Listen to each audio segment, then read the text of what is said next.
Hello everyone and welcome to my channel once again. So about 2 days ago I have finally reached level 100 with my Barbarian in season 4, and after trying everything out, checking how the new tempering and masterworking works, I hate tempering, by the way.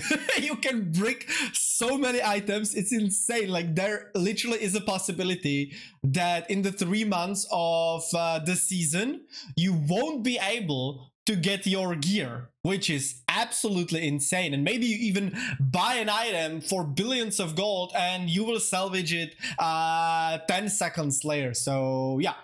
Anyway, after trying everything out, seeing how the season works, how hard the pit is, you can see me playing tier 92 in the background. You know, I can tell you I have cooked, and I'm pretty happy with the build as it is right now. Well, apart from me not actually having almost any of the items in the build planner. So what you see in the background is not even half of what the build is supposed to look like. But yeah, it's still enough to have fun with it. And this is an OG bleed build. This is not some wannabe bash build just using berserk ripping, abusing the bugged holy bolt elixir, and doing billions and billions of damage with the gushing wounds explosions from like the synergy between holy bolts and berserk ripping. So yeah, we're definitely not doing that. We are trying to simply reach the highest rend tick ever. In the season 3, if you haven't seen my previous videos, we reached the world record of 73 million rend tick. 51 million if we slot it in ancestral charge, which is what we use in an actual gameplay. So yeah, I think if it comes to building Rend Barbarian, I should be at least a little bit valid. So let's jump in the builder. I will give you a deep dive of why I chose what I chose and what makes it good. So let's get right into it. Okay, so let's jump right in, but before we start, let me show you that there is a scroll up menu. For those of you who don't know, I always add variations of the build in the scroll up menu, and I also have the link same throughout the whole season, so you can always use the same link. If I, let's say, find something new, something a little bit better than what I used before in the build, then I instantly change it, or I create another variation, because yeah, everybody might like something else. So as you can see, we have Rend plus Ramaladni without abusing the holy bolts and berserk ripping. Then we have a build with holy bolts and berserk ripping to abuse that, though obviously it is still Rend. Like, calling a build bleed and then you have a look at the build and it's just bash build abusing the holy bolts and berserk ripping, nah, that's not a bleed build. Come on, if you don't have friend there, you're just disrespecting bleed, baby. And then also my new build that I kind of played around in season 3, but I went all in for in season 4, and that is Rend plus Leap Quake. So we are playing Leap instead of charge, because charge got nerfed and it's really hard to keep it up. It's also hard to hit bosses with it, but the leap is still pretty strong. Even against bosses, you will have less than 3 seconds cooldown thanks to an aspect of giant strides. So we have 100% uptime on berserking. We are proccing our Ravenous ring. We are proccing earthquakes, which gives us DR as well as multiplicatively more damage. We have another multiplicative in the Paragon Board. It's just absolutely crazy. I love this build, but let's start with the base build that I am currently also using, and that is Rend plus Ramaladni and Lunging Strike. So we will start with the Paragon Board. Also, as you can see, the Paragon board has a scroll up menu, so we can either go for more DPS or more DR. So I leave that choice up to you. Almost all of the builds have minimal changes, like 1 or 2 aspects, or like maybe one glyph in the Paragon board. So yeah, don't worry about that. Also, aspects are super easy to change, and we are going for the exact same stats. So yeah, you can just change between these items 20 times a day. I mean, these builds 20 times a day, and just figure out what you like the most. Anyway, we are starting, if my mouse decides to work this day, we are starting with Exploit in the starter board. It's pretty much the best board, or one of the better boards for dexterity nodes. So Exploit super easy to get, so we are definitely getting it. Then we are going Carnage, playing Marshal here because this is triple shout build, so obviously we want our shouts to reduce cooldowns, and it's also boosting the nodes around, so we are getting more DR and more damage while berserking. Then we are taking Warbringer, best board ever for dexterity nodes, so 49 dexterity here, maxing out on breath because this is pure crit strike damage, crit strike chance build with pretty much all of the multipliers humanly possible, one of them being hemorrhage. This is the bleed build, right? So yeah, maxing out on breath here. Breath also gives us fury back when we crit, so it's also good as a fury generator. Then we are going to Decimator, again one of the best boards for bleed barbarian. We are taking ambidextrous here because we are using one-handers, so again we get multiplicative damage increase with one-handers. We boost all the nodes around, so again we get more DR, more vulnerable, which turns into another multiplier. It's absolutely bonkers. We want that. We are obviously taking the legendary node as well, because now Rend always guarantees overpower, so we have pretty much non-stop 20% more damage. Absolutely awesome. Then we are taking Blood Rage. Blood Rage unfortunately got nerfed, so we can only get 30%, but it is still 30% multiplicative plus the 300 additive that we get, so it's still very good. Here we are playing Ire because of course it gives us damage while berserking, and it also gives us DR while berserking against elites, and DR is something that we can't get easily this season, so we really want to get as much DR as humanly possible. Then we are going to the right, taking Flawless Technique and the legendary node for 8% more crit strike chance. We want to get as close to 100% as humanly possible. It just increases our damage so much. It's absolutely insane, like absolutely insane. And then our last board, as I already showed you, is Hemorrhage, turning all of our vulnerable additive damage into multiplicative. For me, it only shows 55%, but it's actually more than 80%, because as you can see, there are no tempers on my weapon. The reason is that Rogue can roll vulnerable, so you have to make, if you want to play Bleed Barbarian, you have to make a Rogue and temper vulnerable on your weapons, and you will actually, instead of 430 that I have here, go to 660 vulnerable. Absolutely bonkers, like absolutely insane. So you have 660 vulnerable for the additive, for the multiplicative, together with 950 crit strike damage for our gushing wounds, because gushing wounds got fixed. And that brings me to the skill tree. So we are taking 3 points into Lunging Strike, because Lunging Strike, if we crit, and we crit a lot, will give us a Berserking, and that's what we want, because Berserking, well, gives us damage, it gives us DR, it's all we want. Then we are dumping all the points into Rend, of course, and taking Violent Rend. If you're really struggling on Fury, you can take Furious Rend, but out of experience, you don't need it. So 25% multi on Violent Rend, mwah.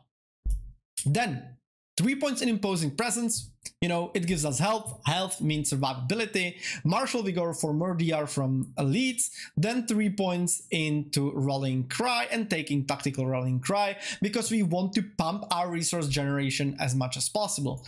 3 points into Swiftness, so we get some movement speed. 3 points into War Cry, all the way up to Power War Cry, so that in AoE fights, which is actually most of the dungeon, right, so that we can open the portal to the boss, we have 10% more damage. 3 points into Booming Voice. This is shout build, so obviously we want to increase the duration of our shouts, and the raid leader for some healing. 3 points into Aggressive Resistance for more DR, and Prolific Fury for resource gen. 3 points to Pitfire for more damage and DR, and then we are taking Rupture. Rupture, what it does is that when we have bleeds on the enemy, we consume them, we do a lot of damage, like hundreds of millions of damage. And we also get 40% attack speed, which is extremely important. And as I explained in Season 3, all of the damage over time effects happen in the 0.5 second cycle of the realm, of the server. So the more attack speed you have, the more damage you do. The faster you stack all of your rends, the faster you can use your Rupture to consume them and go again. So yeah, attack speed, we want that. Then 1 point into Hamstring, which gives us a little bit of CC, but it lets us go and take 3 points in Cut to the Bone for more damage again. 1 point in Thick Skin, 3 points counter offensive again, more multi damage, and then 3 points in Duelist, 9% free attack speed. We love it, we want it, and then 4 points, so like 1 point in Tempered Fury and 3 points in Invigorating Fury for more healing. Now you don't necessarily need this, okay? So I leave that up to you, but it just makes it so much smoother. I love it. But if you don't want it, you can take these 4 points out and put them all here, which will give you another 12% DR and more healing through our shouts being active. And our key skill passive is Gushing Wounds. That's why we are stacking so much crit strike chance, so much crit strike damage, because they finally fixed it. After a year, they fixed the key skill passive for bleed builds, and it is awesome. But it is RNG, okay? It is based on our crit strike chance. So we want to have as close to 100 so that it is always rocking. Now I think some kind of shadow nerf or something happened with Unconstrained and like the synergy with Unconstrained, Breath of the Berserker and Bleeds, because I locked in on my old Barbarian, okay? So I locked in on the Eternal and I just went and hit the dummies, okay? As I said, I did 51 million with Ancestral Charge slotted and 74 million world record in Season 3 when I used Inner Calm instead. But obviously Inner Calm was useless in dungeons, so it was just for show, right? So I didn't use it. And that same Barbarian, I didn't change any skills, no nothing, no Paragon, like nothing in the Paragon board, is now hitting for 3.5 to 5 million. So more than 90% damage was lost, okay? Which, yeah, is pretty weird if you ask me. And I also tried playing Breath of the Berserker this season, and yeah, like last season, if you weren't playing Unconstrained but Unbridled Rage instead, which is what we did in the PvP, you can also see my PvP videos and how much damage Rend can do in PvP. Even with Unbridled Rage, Breath of the Berserker was almost double the damage. If you didn't have it, you did half the damage, okay? But now, like I tried, okay, hitting the dummies with my current build, and I was hitting for 37-38 million without Breath of the Berserker, and then 40 to 43 million with Breath of the Berserker. So it was like, what, 10%? 10% damage increase? That's nothing. So yeah, something must have changed for sure. So that's it for the skill tree. Now let's look at the equipment.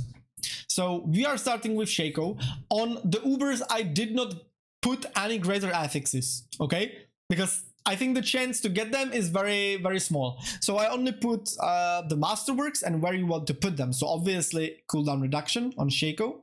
Then our chest, you want strength, fury per second. That's what helps us obviously have our fury uptime really, really good, and a lightning resistance. We want to max out on the strength here, but getting fury per second ain't bad either. So don't worry if you get that. But yeah, the more strength, the better. Strength increases our damage, and not just, you know, our skill damage, it increases our armor, and it also increases our rupture damage, because every 50 strength increases the explosion when we consume the bleeds by 10%. For tempers, we want chance to slow or any of the CCs, but we want, you know, different CC on all of the items. So you want one item with slow, one with freeze, one with immobilize, and one with stun. So like, it doesn't matter where it is, but make sure you have one on each, because what that means is that we can actually proc all of these at once. Okay, so if you just put stun there, for example, you would only be stunning the enemy.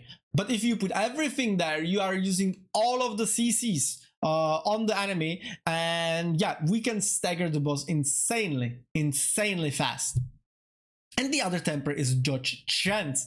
The reason is that after, you know, playing at level 100 for like 2 days, I kind of struggled with the boss in the pit. Not because I didn't have damage or because I couldn't get there in time. I usually get there with around 12 minutes left, but because I'm just blind. I'm blind, and probably a skill issue as well, and I just can't dodge the mechanics most of the time. So I was like, what can I do? Well, obviously Selig, right? But I don't have that yet, unfortunately. So I was like, yeah, I need to survive. And again, if you saw my previous videos from previous seasons, for example, when I played Rogue, I was always stacking dodge, because dodge is just awesome, because that's 100% DR. Dodge equals 100% DR. If you dodge, you just don't get damage. So I decided to go full dodge on this build. So we are also taking Runic Mail aspect, which gives us 8% more dodge, and also when we dodge, it restores 20% of our max life. Unfortunately, it's not like bam, 20%, you're healed. No, it works like potion. It even makes the same sound as when you drink a potion, so it's split into several seconds.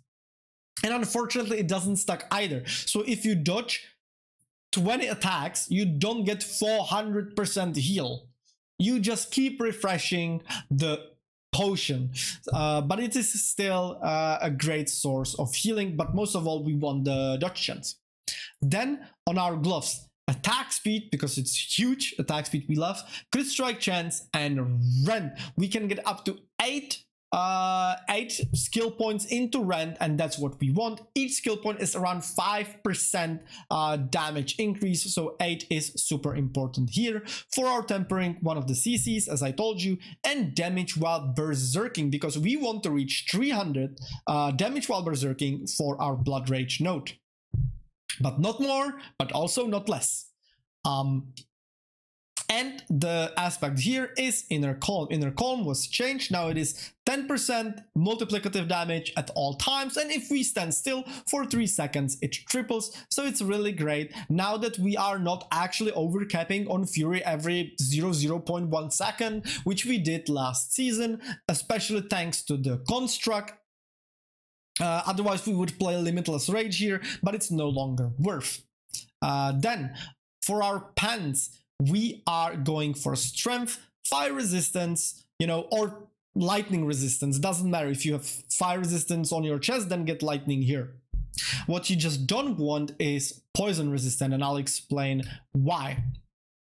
So dodge chance, preferably you want to crit on dodge chance, but if you also crit on strength, that's also great. Just make sure you don't crit on the resistance, that's useless. For tempers, again the CC, and another dodge chance, and again the aspect is dodge chance. We have like 70%, over 70% dodge, which is absolutely insane. Also, whenever we dodge, we fortify, so that's how we get our counter offensive up.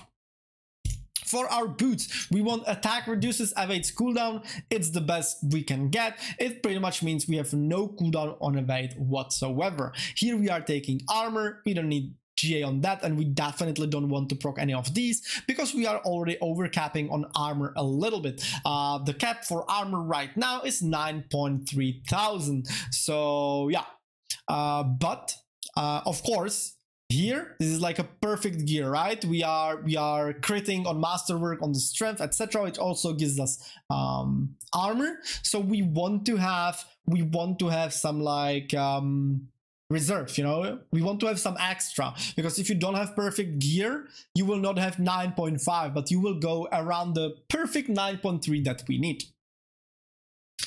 Here, temper is movement speed. Obviously, we want some movement speed. We don't want to be slow.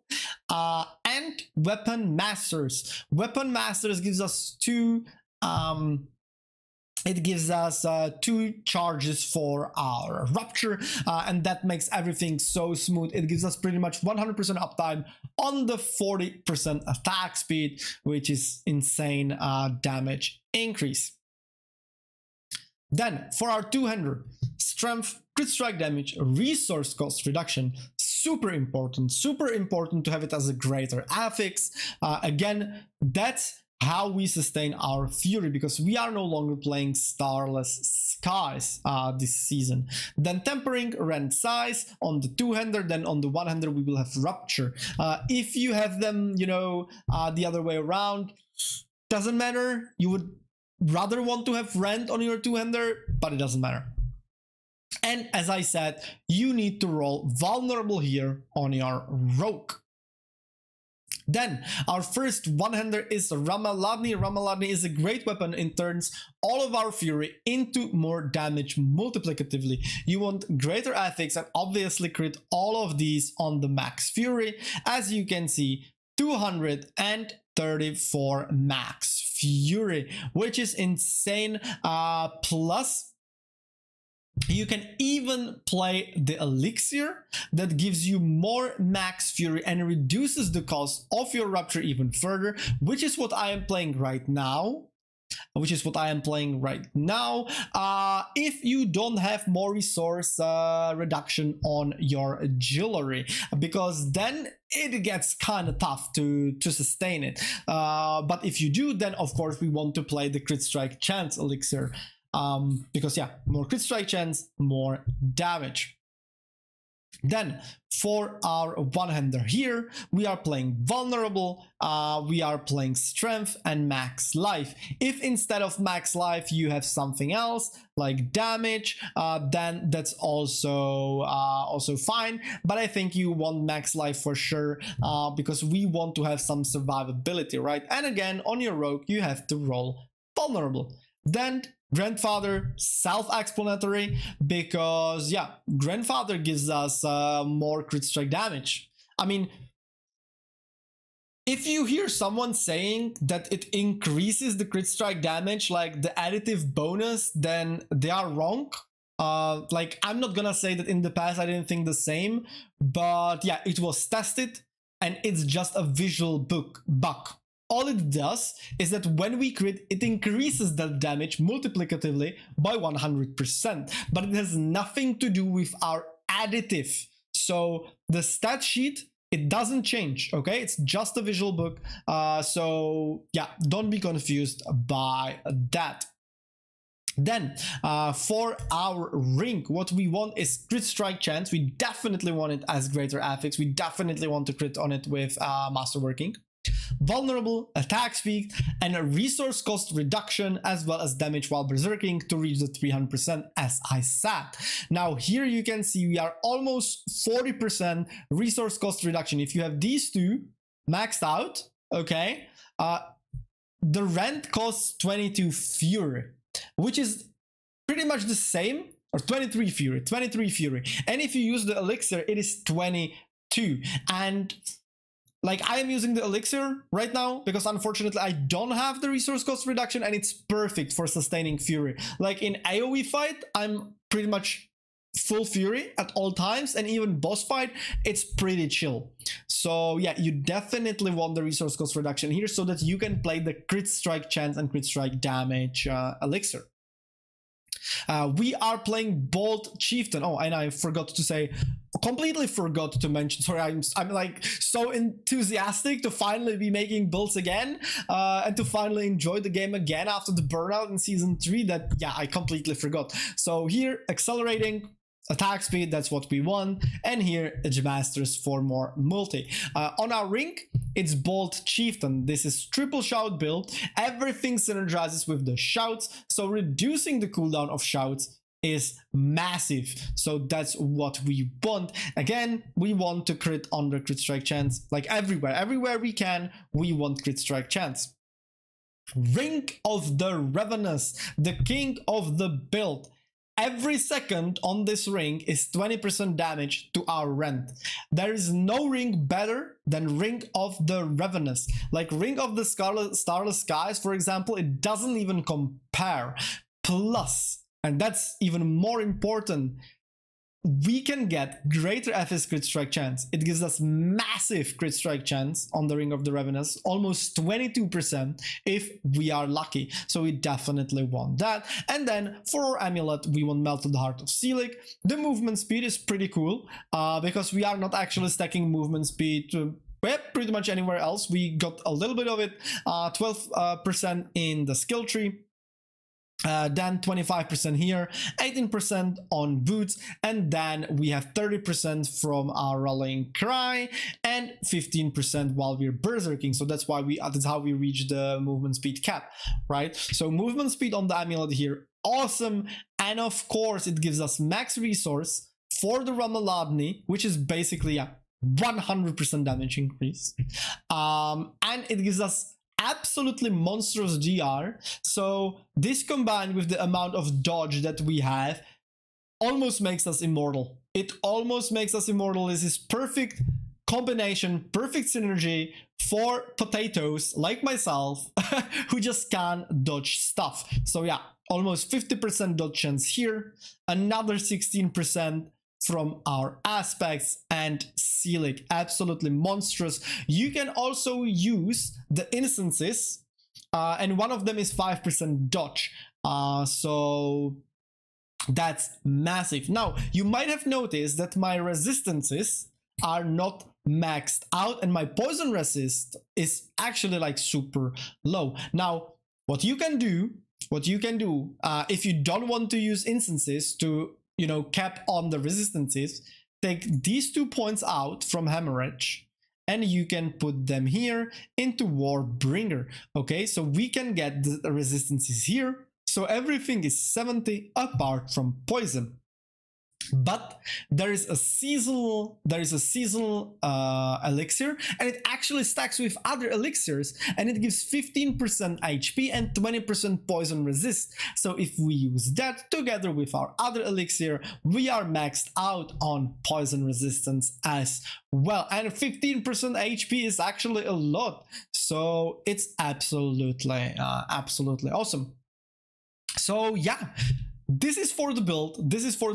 I hope you are as excited about S4 as I am. What you see, or like what you saw in the video of me playing, is like nothing. Nothing. I have like 450 or 500 crit strike damage, so I'm missing half. I have 300 vulnerable damage. Okay, my crit strike chance is 50%, and that's with crit strike chance amulet. You can actually go for the amulet. If we have a look at the earthquake one, obviously you wouldn't want earthquake here. If you're playing the Ramaladni, you would go for probably Iron Warrior for more DR. Not this one. Iron Blood, my bad. So 38% DR for each bleeding enemy. So you would go for this for more dodge chance, okay, and cooldown reduction so that we have higher uptime, and crit strike chance again. Okay, so as you can see, 92.4%, 8% from the flawless technique. So we are at 100% crit strike chance, and you don't even have to use the crit strike chance elixir if you don't have Selig. This is how you do it. This is how you absolutely annihilate the game. But you need to make up for it in skill. Like if my skill was better, if I could actually avoid the abilities, the mechanics, I would not play Selig. I would go with I would definitely go with, why is it 839? What the hell? I would definitely go with normal amulet because it's so much more damage. 100% crit chance. 100% crit chance. Monstrous. Absolutely monstrous. So yeah, I leave that up to you. So I hope you enjoyed the video. I hope I explained absolutely everything so that you can maybe even base your own build on mine, so that you can use the knowledge of someone who's pretty much maining Rend, even if it's off meta, even if it's bad. I'm only playing Rend all the time. So if this is what you like, if like this is what you enjoy, same as I do, then I am here for you. Stay tuned and see you in the next one. Ciao.